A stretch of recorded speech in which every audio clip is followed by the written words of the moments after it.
নমস্কার বন্ধুরা, হাউসওয়াইফ মনিকা চ্যানেলে আপনাদের সবাইকে স্বাগত। আজ আবারও সকলের খুবই পরিচিত রান্না শেয়ার করব, চিংড়ি মাছ দিয়ে চাল কুমড়ো বা জালি কুমড়ো। এই রান্নাটি প্রায় সকলের বাড়িতেই হয়ে থাকে, বিশেষ করে যখন একঘেয়ে চাল কুমড়ো খেতে ভালো না লাগে বা বেশি গরমে হালকা পাতলা খেতে ইচ্ছে হলে সেই সময়ে চিংড়ি ব্যবহার করে চাল কুমড়ো রান্না করা হয়। খেতে অসাধারণ লাগে। সকলেই এই রান্নাটা খুব ভালো পারেন। তবে আমি কিভাবে এই রান্নাটা করে থাকি সেটাই আমি আজ আপনাদের সঙ্গে শেয়ার করব। চলুন তাহলে দেখে নেওয়া যাক আমার আজকের ভিডিওটি। রেসিপিটার জন্য নিয়েছি একটা মিডিয়াম সাইজের চাল কুমড়ো। চাল কুমড়ো খুব ভালো করে ধুয়ে কেটে নিয়েছি। আমি এখানে ডুমো ডুমো করে কেটেছি। সবার প্রথমে চিংড়ি মাছ ভেজে নেব। এর জন্য কড়াইতে দিয়ে দিলাম সরিষার তেল। তেল গরম হয়ে গেছে, এখন এর মধ্যে বেছে ধুয়ে নেওয়া চিংড়ি মাছ দিয়ে দিলাম। মাছে সামান্য একটু লবণ আর হলুদ দিয়ে হালকা করে ভেজে নেব।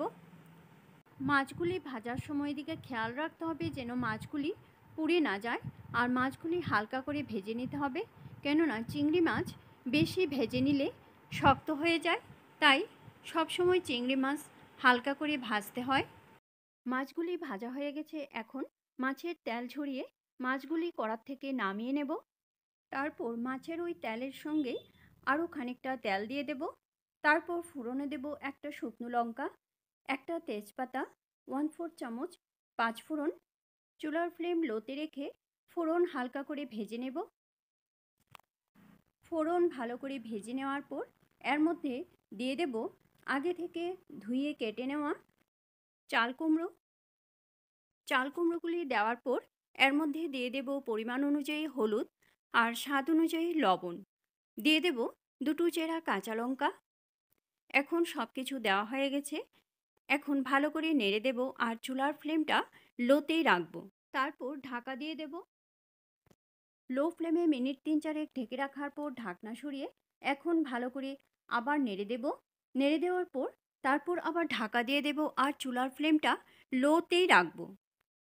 লো ফ্লেমে 5 মিনিট ঢেকে রাখার পর এখন ঢাকনা সরিয়ে আবার ভালো করে নেড়ে দেব আর চেক করে নেব কতটুকু সেদ্ধ হয়েছে। অনেকটাই সেদ্ধ হয়ে এসেছে।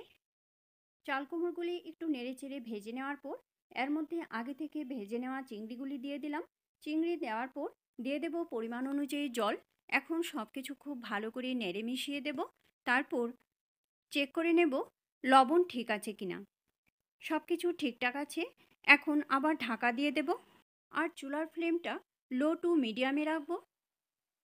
লো টু মিডিয়াম ফ্লেমে মিনিট 4 ঢেকে রাখার পর এখন ঢাকনা সরিয়ে আবার ভালো করে নেড়ে দেব আর চেক করে নেব কতটুকু সেদ্ধ হয়েছে। আর একটু সেদ্ধ হতে হবে, তাই আবার ঢাকা দিয়ে দিলাম আর চুলার ফ্লেমটা লোতেই রাখবো। লো ফ্লেমে 7-8 মিনিট ঢেকে রাখার পর এখন ঢাকনা সরিয়ে আবার ভালো করে নেড়ে দেব আর চেক করে নেব সব কিছু ঠিকঠাকভাবে সেদ্ধ হয়ে গেছে কিনা। সব কিছু ঠিকঠাকভাবে সেদ্ধ হয়ে গেছে।